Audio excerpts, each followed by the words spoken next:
വിശുദ്ധ യോഹന്നാൻ എഴുതിയ സുവിശേഷം അധ്യായം 14 വാക്യങ്ങൾ 15 മുതൽ 24 വരെ. പരിശുദ്ധാത്മാവിനെ വാഗ്ദാനം ചെയ്യുന്നു. നിങ്ങൾ എന്നെ സ്നേഹിക്കുന്നുവെങ്കിൽ എന്റെ കൽപ്പന പാലിക്കും.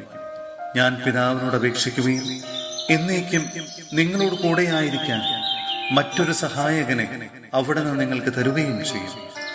ഈ സത്യാത്മാവിനെ സ്വീകരിക്കാൻ ലോകത്തിന് സാധിക്കുകയില്ല, കാരണം അത് അവനെ കാണുകയോ അറിയുകയോ ചെയ്യുന്നില്ല.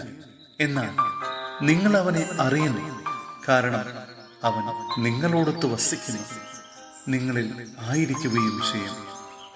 ഞാൻ നിങ്ങളെ അനാഥരായി വിടുകയില്ല, ഞാൻ നിങ്ങളുടെ അടുത്തേക്ക് വരും.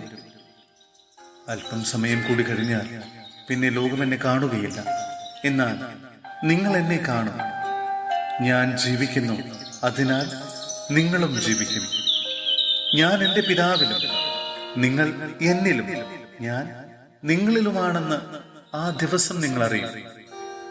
എന്റെ കൽപ്പനകൾ സ്വീകരിക്കുകയും പാലിക്കുകയും ചെയ്യുന്നവനാണ് എന്നെ സ്നേഹിക്കുന്നത്. എന്നെ സ്നേഹിക്കുന്നവനെ എന്റെ പിതാവും സ്നേഹിക്കും. ഞാനും അവനെ സ്നേഹിക്കുകയും എന്നെ അവനെ വെളിപ്പെടുത്തുകയും ചെയ്യും. യൂദാസ് കറിയോത്തായല്ല അവനോട് പറഞ്ഞു, കർത്താവേ, നീ നിന്നെ ഞങ്ങൾക്ക് വെളിപ്പെടുത്താൻ പോകുന്നു, എന്നാൽ ലോകത്തിന് വെളിപ്പെടുത്തുകയില്ല എന്ന് പറഞ്ഞത് എന്താണ്? യേശു പ്രതിവചിച്ചു, എന്നെ സ്നേഹിക്കുന്നവൻ എന്റെ വചനം പാലിക്കും. അപ്പോൾ എന്റെ പിതാവ് അവനെ സ്നേഹിക്കുകയും ഞങ്ങൾ അവന്റെ അടുത്തു വന്ന് അവനിൽ വാസമുറപ്പിക്കുകയും ചെയ്യും. എന്നെ സ്നേഹിക്കാത്തവനോ എന്റെ വചനങ്ങൾ പാലിക്കുന്നില്ല. നിങ്ങൾ ശ്രദ്ധിക്കുന്ന ഈ വചനം എന്റേതല്ല, എന്നെ അയച്ച പിതാവിൻ്റെതാണ്. സഹോദരരെ, വിശുദ്ധ യോഹന്നാന് ലഭിച്ച വെളിപ്പാടിന്റെ പുസ്തകത്തിൽ നിന്നുള്ള വായന അധ്യായം 21 വാക്യങ്ങൾ 1 മുതൽ 7 വരെ. പുതിയ ആകാശം, പുതിയ ഭൂമി. ഒരു പുതിയ ആകാശവും പുതിയ ഭൂമിയും ഞാൻ കണ്ടു. ആദ്യത്തെ ആകാശവും ആദ്യത്തെ ഭൂമിയും കടന്നുപോയി, കടലും അപ്രത്യക്ഷമായി.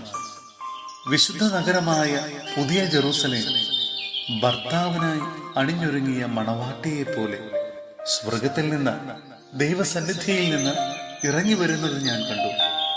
സിംഹാസനത്തിൽ നിന്ന് വലിയൊരു സ്വരം ഞാൻ കേട്ടു, ഇതാ ദൈവത്തിന്റെ കൂടാരം മനുഷ്യരോടുകൂടെ, അവിടുന്ന് അവരോടൊത്ത് വസിക്കും.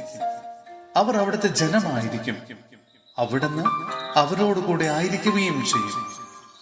അവിടുന്ന് അവരുടെ മിഴികളിൽ നിന്ന് കണ്ണീർ തുടച്ചു നീക്കും. ഇനി മരണമുണ്ടായിരിക്കുകയില്ല. ഇനിമേൽ ദുഃഖമോ മുറവിളിയോ വേദനയോ ഉണ്ടാവുകയില്ല. പഴയതെല്ലാം കടന്നുപോയി. സിംഹാസനത്തിലിരിക്കുന്നവൻ പറഞ്ഞു, ഇതാ സകലവും ഞാൻ നവീകരിക്കുന്നു. അവൻ വീണ്ടും പറഞ്ഞു, എഴുതുക, ഈ വചനങ്ങൾ വിശ്വാസയോഗ്യവും സത്യവുമാണ്. പിന്നെ അവൻ എന്നോട് പറഞ്ഞു, സംഭവിച്ചു കഴിഞ്ഞു. ഞാൻ ആൽഫയും ഒമേഘയുമാണ്, ആദിയും അന്തവും. ദാഹിക്കുന്നവന് ജീവജലത്തിന്റെ ഉറവയിൽ നിന്ന് സൗജന്യമായി ഞാൻ കൊടുക്കും. വിജയം വരിക്കുന്നവന് ഇവയെല്ലാം അവകാശമായി ലഭിക്കും.